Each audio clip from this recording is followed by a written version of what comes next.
सबसे पहले आप सब पत्रकार बंधुओं का स्वागत करता हूं, धन्यवाद करता हूं कि आप लोग इस प्रेस वार्ता में आए।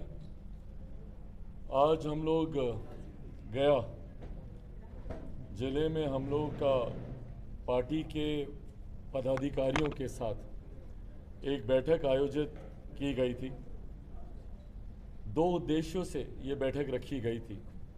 दोनों उद्देश्यों की जानकारी मैं आपको देता हूँ, पर क्योंकि हम लोग झारखंड चतरा में हम लोग का कार्यक्रम लगा हुआ है, उसी क्रम में हम लोग गया होते हुए हम लोग जा रहे थे। रात्रि विश्राम हमारा गया में था और उसी क्रम में आज सुबह 9 बजे पार्टी के तमाम वरिष्ठ साथियों के साथ, जिला के तमाम वरिष्ठ पदाधिकारियों के साथ ये बैठक रखी। दो उद्देश्यों में से पहला उद्देश्य आगामी 22, 23, 24 सितंबर को पार्टी के द्वारा प्रशिक्षण शिविर आयोजित किया जा रहा है। दरवाजा बंद करो। प्रशिक्षण शिविर आयोजित किया जा रहा है। उस प्रशिक्षण शिविर को कहीं ना कहीं आगामी मध्यवर्ती चुनाव का शंखनाद माना जाएगा पार्टी के द्वारा। उस प्रशिक्षण शिविर में हमारे हर प्रकोष्ठ के तमाम प्रखंड अध्यक्ष मौजूद रहेंगे। पार्टी के जिला अध्यक्षों के साथ साथ पार्टी के प्रदेश के पदाधिकारियों के साथ साथ प्रखंड स्तरीय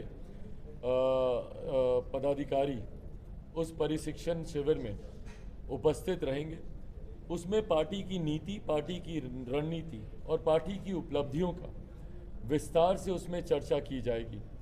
जिस तरीके से हाल फिलहाल के दिनों में प्रदेश में राजनीतिक सामाजिक समीकरणों में उथल फुथल मची है, इन तमाम विषयों को लेकर उस शिविर में गहन चर्चा की जाएगी और आने वाले समय में पार्टी की रणनीति क्या होगी मध्यवर्ती चुनाव को लेकर, उसकी भी एक रूपरेखा तैयार की जाएगी। यकीनन लोक जनशक्ति पार्टी रामविलास मानती है कि बिहार में अब कभी भी मध्यवर्ती चुनाव होंगे। जिस तरीके से विरोधाभास की सरकारें बनी हैं, भाई जंगल राज आज से 15 साल पहले था, ये बात हम लोग नहीं कहते थे, ये बात मुख्यमंत्री नीतीश कुमार जी ही कहते थे। जब जब उनसे एनडीए में रहते हुए ये सवाल किया जाता था कि आप बताएं कि आपकी सरकार की क्या उपलब्धि है, तो छूटते ही वो बोलते थे कि अरे जाओ जाकर पूछो अपने बाप दादा से कि 15 साल पहले का बिहार कैसा था। और उसी 15 जो अभ्यर्थी जो भर्ती के लिए अपनी जायज़ मांग को लेकर शांतिपूर्वक तरीके से आंदोलन कर रहा था, भाई क्या गलत बात कर रहा था, वो अपने अधिकार की ही लड़ाई लड़ रहा था ना। आप लोगों ने वैकेंसीज निकाली क्योंकि शिक्षकों की ज़रूरत है बिहार में और लाखों की संख्या में ये ज़रूरत है। तो भैया जब ज़रूरत है तो आप बहाली क्यों नहीं कर रहे? सीटेट बीटेट के जितने भी अभ्यर्थी हैं वो आज सड़क पर हैं, क्यों है भैया?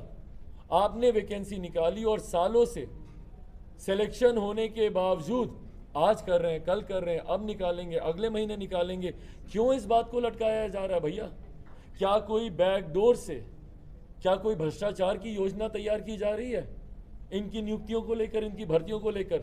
7वें चरण की भर्ती अभी तक सरकार ने क्यों नहीं निकाली? सरकार जवाब दे और निकाले तत्काल प्रभाव से, ये मांग लोक जनशक्ति पार्टी रामविलास करती है। भाई आप लोगों ने शिक्षक से लेकर छात्रों तक का बुरा हाल कर रखा है।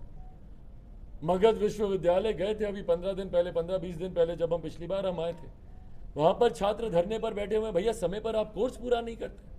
3 साल का कोर्स 5-5, 6-6 साल तक चलता है। क्या अराजक माहौल है भैया।